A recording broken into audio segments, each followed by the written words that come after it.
ब्रह्ममुहूर्त ध्यानोपरांत सत्संग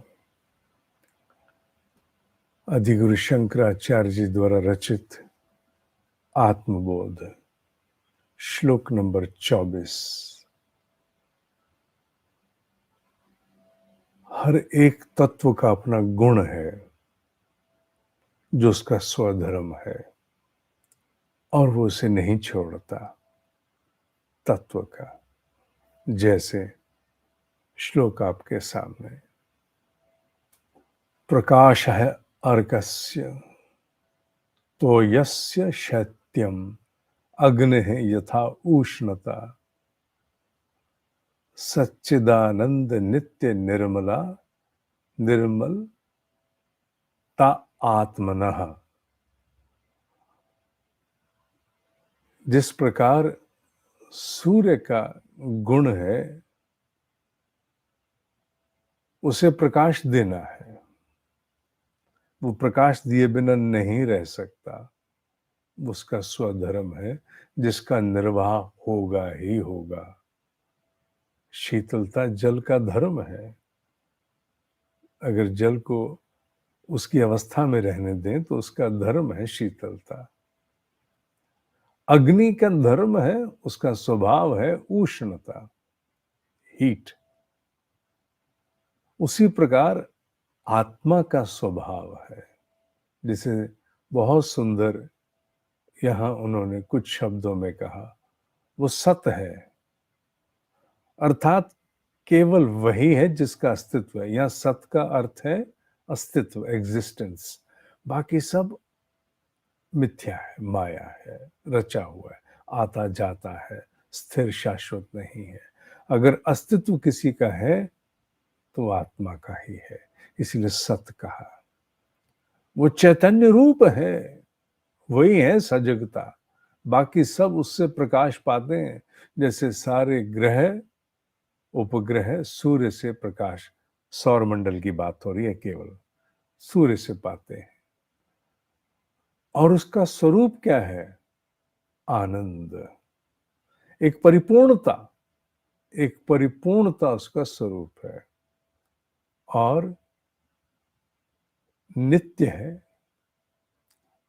उसमें कोई परिवर्तन आना ही नहीं है, वो जैसा है वैसा ही रहेगा, अजन्मा है, ना उसका आदि ना अंत।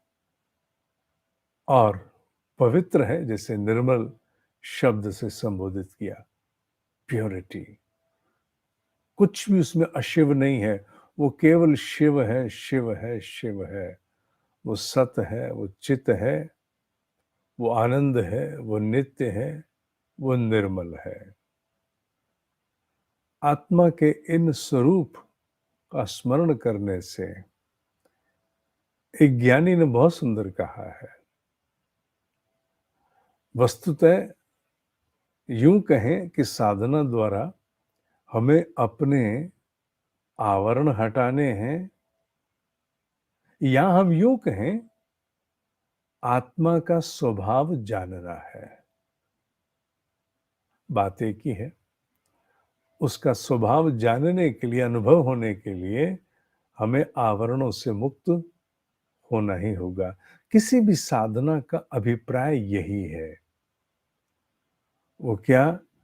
कि जो सत है मेरे भीतर, चैतन्य रूप है मेरे भीतर, परिपूर्णता रूप है मेरे भीतर, और जो नित्य है, कभी परिवर्तन को प्राप्ति नहीं होगा।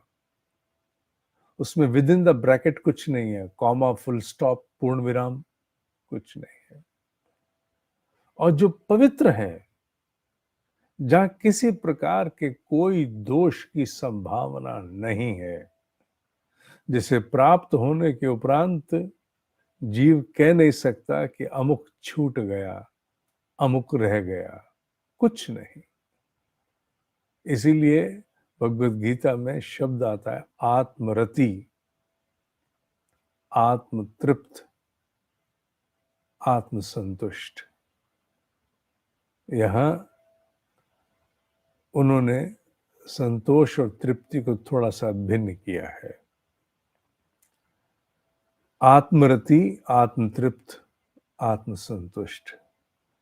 अपने आप में ही परिपूर्णता, बाहर से कुछ नहीं चाहिए, एक ऐसी आत्मा की अवस्था। ब्रह्मज्ञानी जब इस अवस्था को प्राप्त होते हैं तो उसके उपरांत समस्त आश्रय समाप्त, डिपेंडेबिलिटी समाप्त।